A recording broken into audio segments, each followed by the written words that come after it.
I'm the Reverend William Levwood. My pronouns are he, him. It's wonderful to be with you all this morning. Let us silence our phones, close the apps, take a deep breath, and center yourself for worship.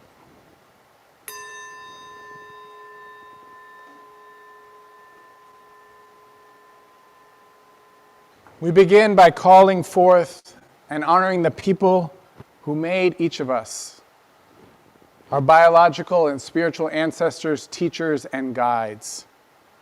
We call forth those who imagined and made this congregation possible and who have sustained it up to this present day.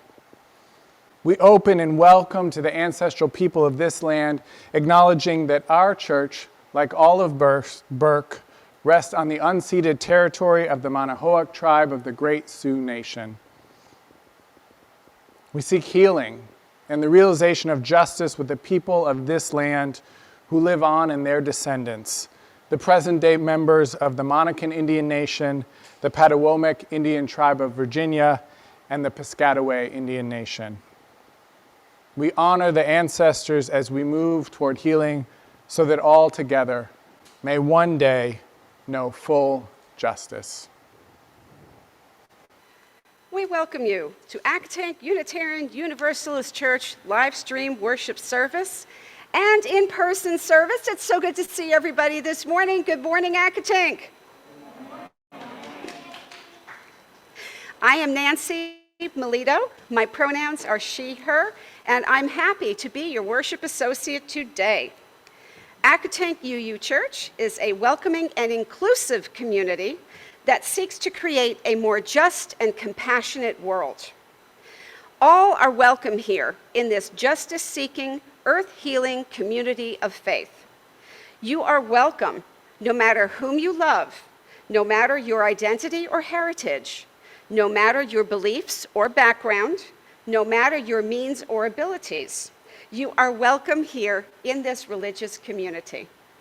If you are new to Accotink and would like to talk more about this church, please be sure to reach out to me, our minister, Reverend William Levwood, or one of today's greeters using the chat box. On our website, www.accotinkuu.org, you can check the online order of service on the worship section. While you are on the website, be sure to check our events page for upcoming virtual gatherings and other news. So, whether you're a longtime member or a newcomer or something in between, we encourage you to stay for a virtual coffee hour immediately after this service, or if you would like and you are here, you may stay and socialize with each other here with our lovely, wonderful masks on. Thank you so much. We're delighted you decided to join us today. Welcome. Contrary to what you see, if you're looking at the order of service, our reading this morning is not from our nation's first Native American poet laureate, Joy Harjo. It is from our own minister, Reverend William Levwood. What comes before spring? Imagine a world where a year lasts a century.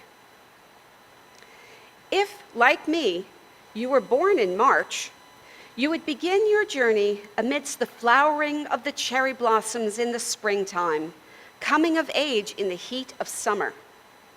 You would watch the light begin to fade in midlife as you raised your children, feel the bitter cold of winter descend as you wrapped the shawl of old age around your shoulders, a blanket warming your arthritic knees, as your grandchildren huddled close to the hearth fire.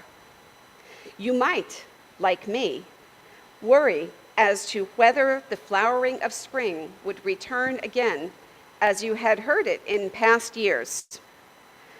Or you might be born in August, learn to ride a bike in September, to drive a car as autumn's colors fall around you, start your career as the first snow blankets the earth in beauty. For you, it wouldn't be your grandchildren huddling by the fire as the blizzard rages around you. It would be your children.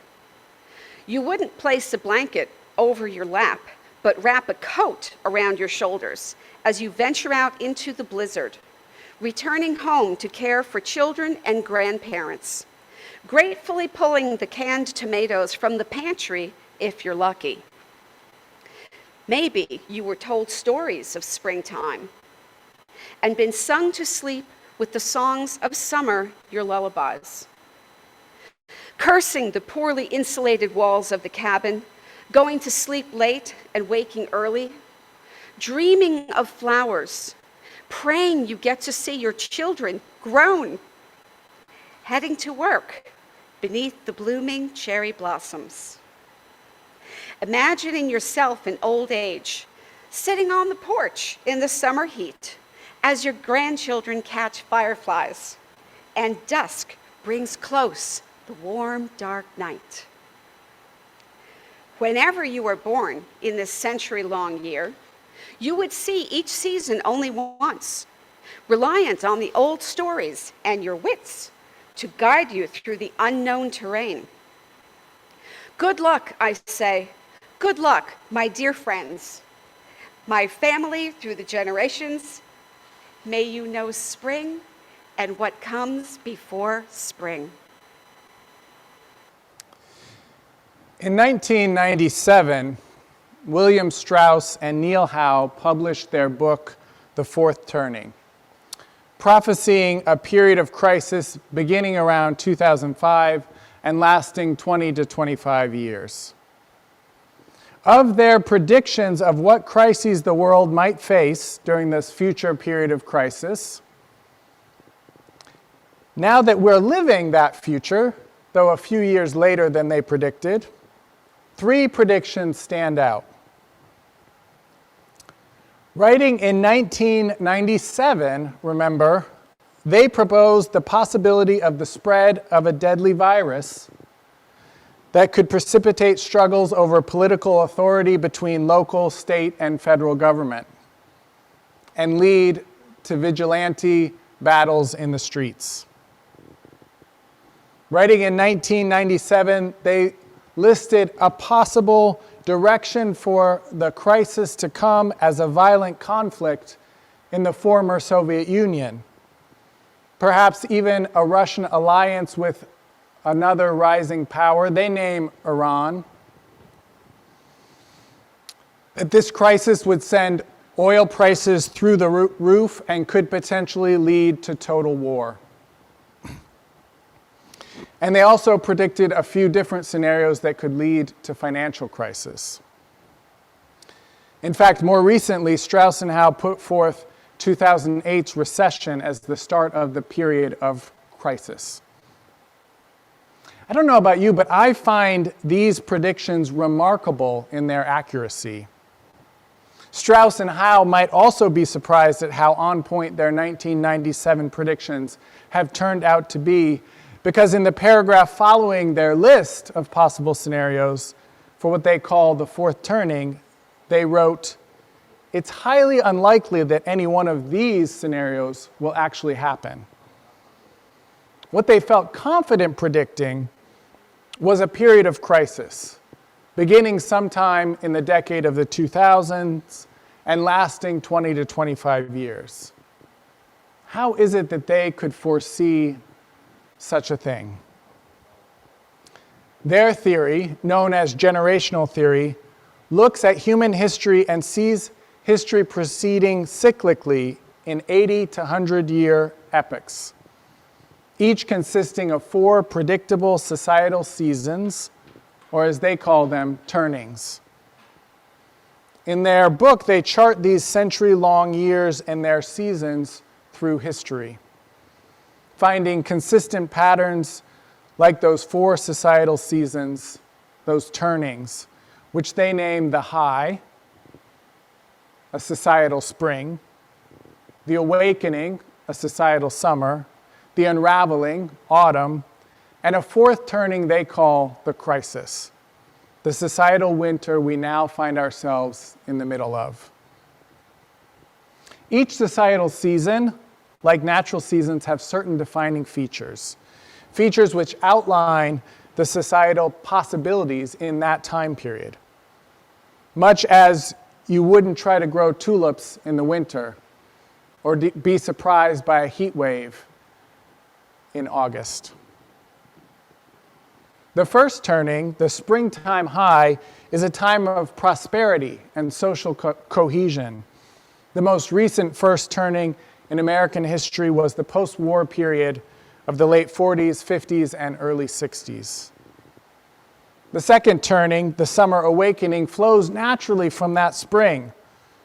Raised with the comforts of prosperity, but also the stifling social conformity, young adults rebel, questioning the values of their society, as happened with the civil rights movement of the 50s and 60s and the hippie movement of the 60s and 70s.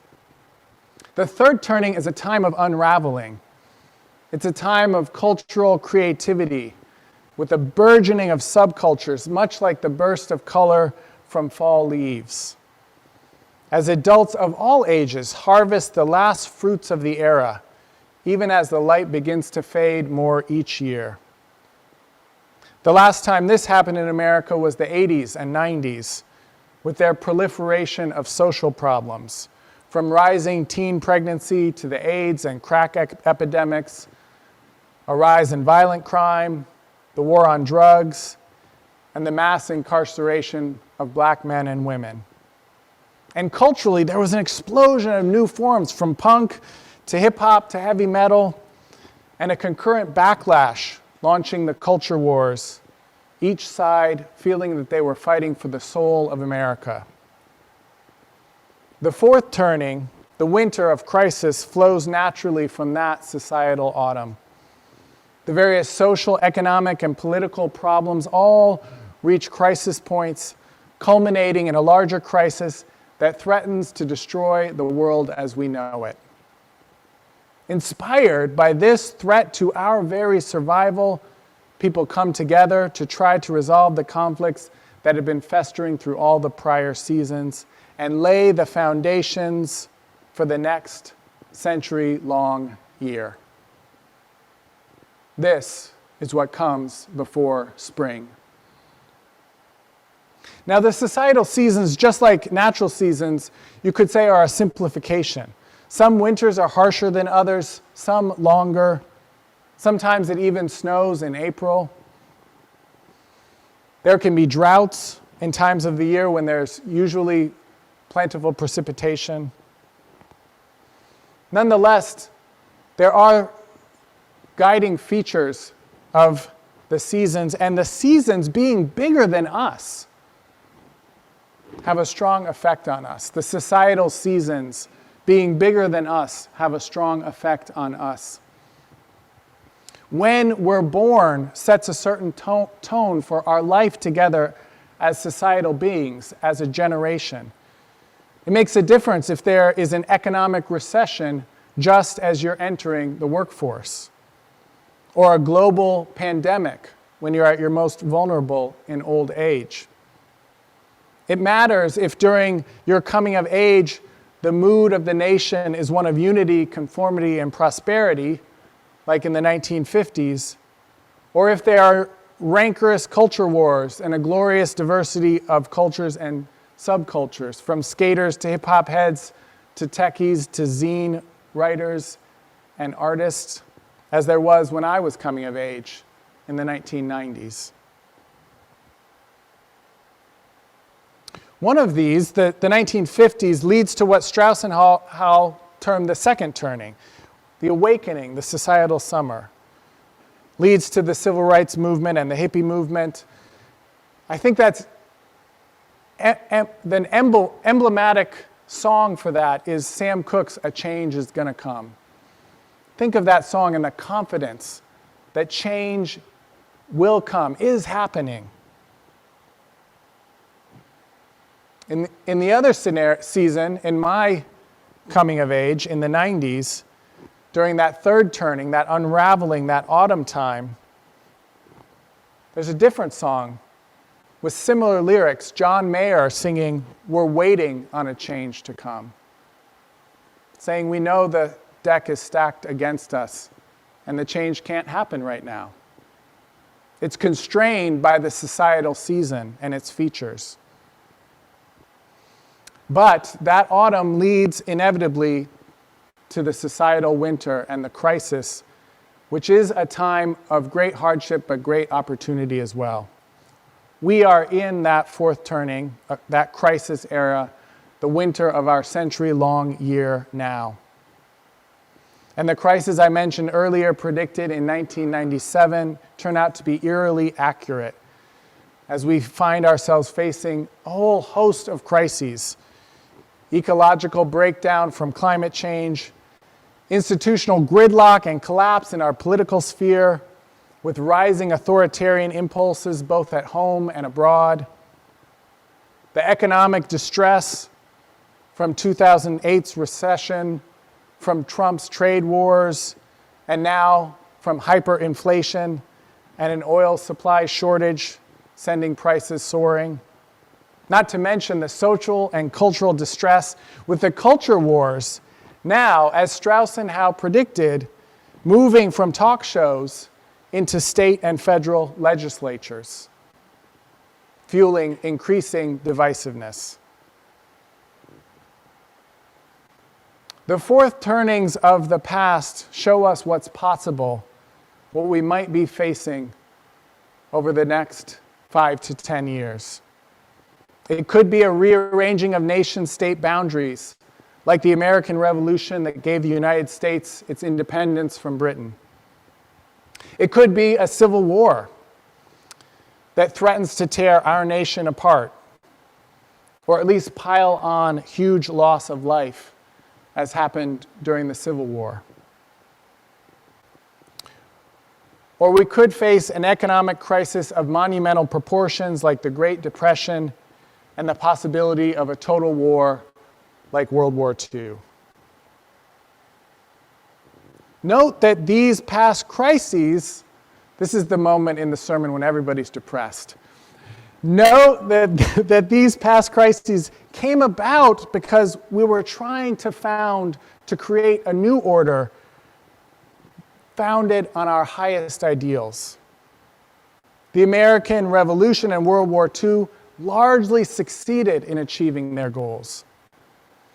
Even the Civil War ended in a reunified nation, though after only 12 years of Reconstruction, we beat a quick and cowardly retreat from our ideals of equity and justice for all Americans, sacrificing black freedom and well-being for the sake of white reconciliation at any cost.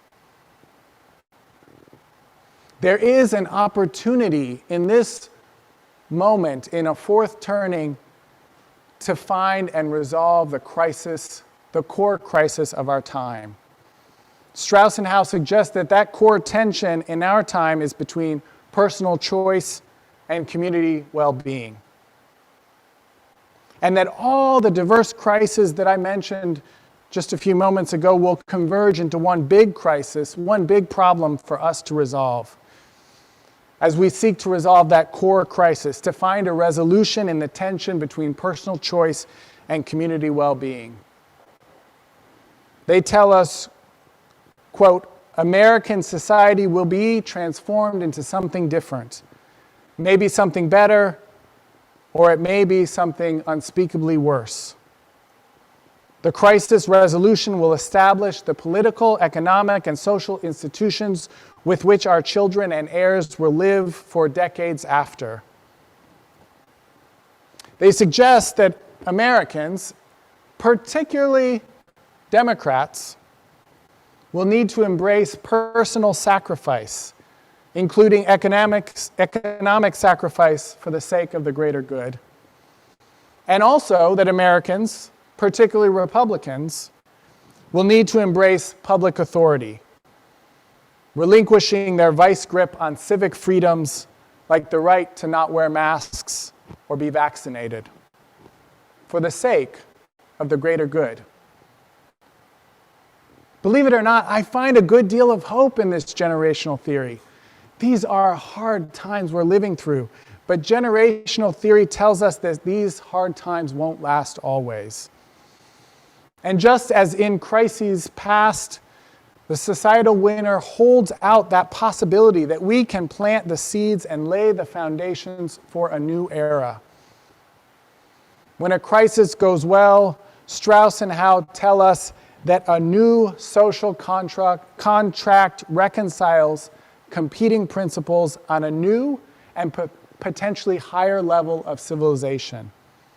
And in the following high, the societal springtime, this new contract provides a secure platform on which a new social infrastructure can be placed. As we've traversed the fragmentation of our nation, with the questioning and even tearing down of old structures, both good and bad, from Confederate monuments to the very safeguards of our democracy, it can be difficult to imagine a point at which people come together, unified in a shared purpose. But this is what generational theory tells us will happen during this fourth turning. It isn't to say that everyone will agree on the shared purpose. In the Civil War, the North unified to make great personal and collective sacrifices to end the institution of slavery and preserve the Union, while the Confederacy united with the exact opposite ends.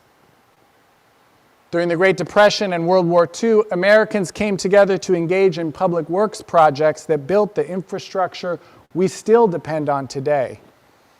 Germany, Italy, and Japan did not join us with this shared purpose.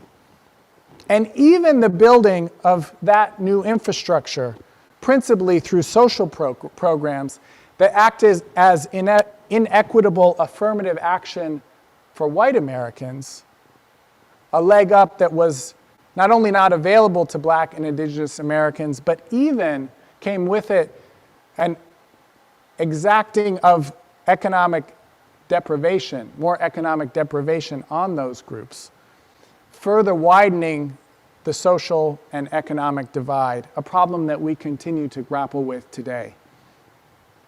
As unfathomable as it may be to believe, when even a global pandemic failed to join Americans together in a shared purpose, the theory tells us we will find a shared purpose. Now, I look to the crisis in the Ukraine. It hasn't brought a complete unity of purpose, but it gives us, I believe, a glimmer of the shared unity that we could have both in the United States and among our allies in the world, showing us what the future might hold, could hold. The theory predicts that, quote, public issues will be newly simple, fitting within the contours of crisp yes-no choices. People, the theory says, will leave niches to join interlocking teams, each team dependent on and trusting of the work done by other teams. And that people will share similar hopes and sacrifices, bringing a new sense of social equality. This is what comes before spring. What a time to be alive. A difficult time. There's no doubt about that. But also a time of opportunity. A time when it really, really matters how we show up. Because what we do now will determine the foundation of the new cycle of societal seasons. It really is up to us. It really is up to us whether that foundation is an authoritarian, theocratic America that continues to privilege white Americans at the expense of everyone else, or whether we till the soil and plant the seeds of a truly multiracial, multicultural America that gives equal rights and equitable opportunity to all of its citizens. Now, I wrote that part of the sermon, that like rah, rah, trumpets blaring part, and then I listened to a podcast on my way here, and the Young People's book author, Kate DiCamillo, talks about the importance of telling children the truth. And I thought, am I saying the truth? It may, to some degree, it's not in our power. To some degree it is. To some degree it's not. how the fourth turning turns out. So while we work to bring about that new, more equitable society, we also need to be teaching ourselves, our children, and our grandchildren how to survive if things go very, very wrong. So according to William Strauss and Neil Howe, we need to elevate moral and cultural standards at this time in order to get through this crisis. And at the same time, we need to be forging pragmatic alliances around shared needs, finding common cause within competing visions. They write that in the crisis, national survival, our very national survival, could depend on how well people of diverse backgrounds succeed in forging a new sense of civic community. Now is the time to engage these coalitions. It's another a change is going to come time, not a waiting on change to come time. It's time for us to engage these coalitions and to emphasize public purpose and collective duty over personal rights. Emphasize public purpose and collective duty over personal rights. As we mobilize in support of ambitious civic projects like the Green New Deal or Biden's Build Back Better agenda, these are the kinds of things this time calls for. Because whoever is better at forging broad coalitions towards a unified purpose will win the day, will form the foundation that will determine much of the course of how the second half of life will look for those of us in midlife, those of us in early adulthood, and how life will look for our descendants, our children, our grandchildren, even our great-grandchildren. So I don't mind, as I wrote in the poem, the cold of this poorly insulated house. I will give up sleep, live off canned tomatoes from the pantry, venture out into the blizzard with my coat pulled close around my shoulders, for the hope that I might sit on that porch in my old age, in the summer of the new era, watching my grandchildren catch fireflies, while their parents plot to tear down whatever we weren't able to tear down this time around. Because I know what comes before spring. I know that it's worth it, that it will be worth it when springtime comes, and I get to see my children grown, head off to work beneath the beauty of the blooming cherry blossoms. And for those of you who won't be here to see that, I promise you that we'll either make it happen or we'll make it through the hard times together. May it be so, and may we be among those who help to make it so. Amen, amen, amen, and blessed be. Though we will extinguish our chalice flame, we carry within us what we kindled, the light of inspiration, warmth of compassion, the fire of commitment. May we bring these gifts into our lives and share them radiantly out in the world. And now, I invite you to join me in our community blessing with these words of David Bumbaugh. Please rise as you are willing and able. And if you would simply hold out your hands to those near you, and we shall say together, this church is dedicated to the proposition that behind all our differences and beneath all our diversity, there is a unity that makes us one and binds us forever together in spite of time, death, and the space between the stars. We pause now in silent witness to that unity. Our world is truly one world. In fact, I just found that David Bumbaugh community blessing is in the most recent UU collection of of readings. So there might be other congregations somewhere else in this country or across the world saying those same words that are so central to this congregation. Truly, our world is one world.